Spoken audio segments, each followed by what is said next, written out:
afternoon, everyone. My name is Zoe, and I'm the co-founder and CEO at Surplus.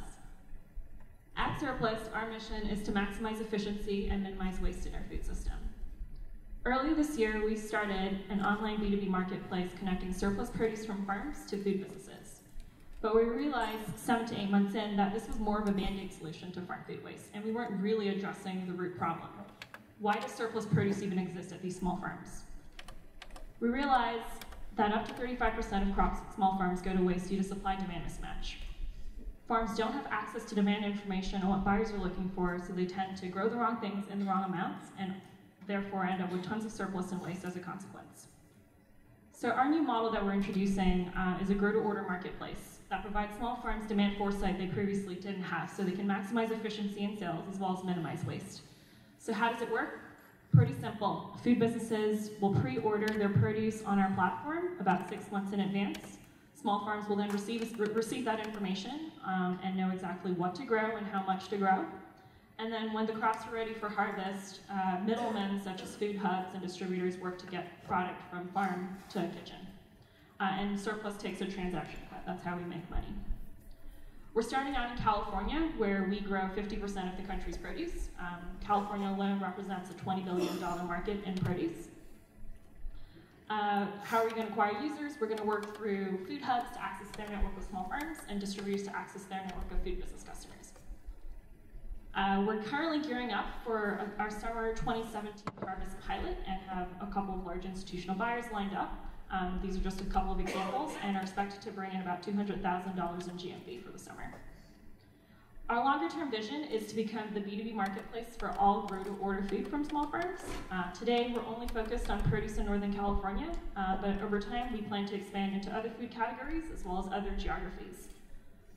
A bit about our team. I previously ran a food business, so bring strong startup operations, sales, and BD experience to the team.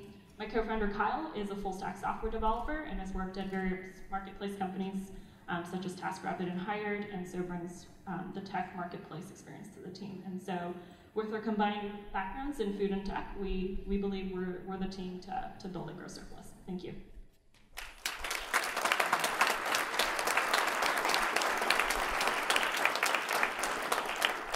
All right, let's take it to questions. Anyone like to kick us off? Yeah, Mike. Yeah, so great presentation. How are you going to enforce contracts or plan to enforce contracts in terms of being the middleman here? So we're not actually enforcing contracts. They're just, orders, like almost purchase orders. Or, I guess follow up to that would be, how does a farmer have certainty that this buyer is actually going to buy the crop that I grow? Yeah. That's a great question. We're looking into how to set this up right now, like the financing, but the idea is that a security deposit of some sort for the order will be paid up front to secure the order with the farm. Great. Monica? So, really interesting concept. How do you deal with production risk? So if you're producing exactly the amount that people need, and if 1 or 2 farms have a bad year, for one reason or the other, what happens then?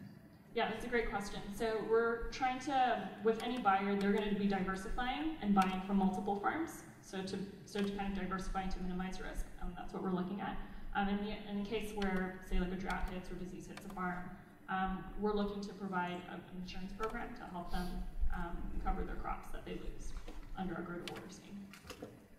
Carrie, did you have a question too? Okay, perfect. Yeah, Sejan. Yeah, I guess tell me more about how you are helping them predict demand. Like, do you have access to data sources that they do not, or as a relatively young company, I guess I'm curious what data you're using to predict demand. So we are young. When I say demand foresight, we're literally the demand information that the farms are getting are basically the pre-orders directly from food businesses. So it's real-time information that they're receiving on what demand looks like. But over time, we plan to track data and hopefully be able to demand forecast for folks as well. Yeah, Monica? Is there a particular industry, part of the farming industry that you're going to focus on? Particular types of products? So right now we're only doing produce, fruits and vegetables. Any particular fruit or vegetable? Any kind of fruits and vegetables. We're not tied to any specific type. Can you go into a bit of detail with your business model and specifically on the unit cost? The unit costs? Yeah. So our product is just providing the technology that facilitates this entire process, and our revenue model is taking a percentage cut What for is each that? shipment. What is that? It ranges from 2 to 5% depending on how large the order is. 2 to 5, yeah. Great. Any final 14-second questions? Okay, perfect. Let's give it up. Well done.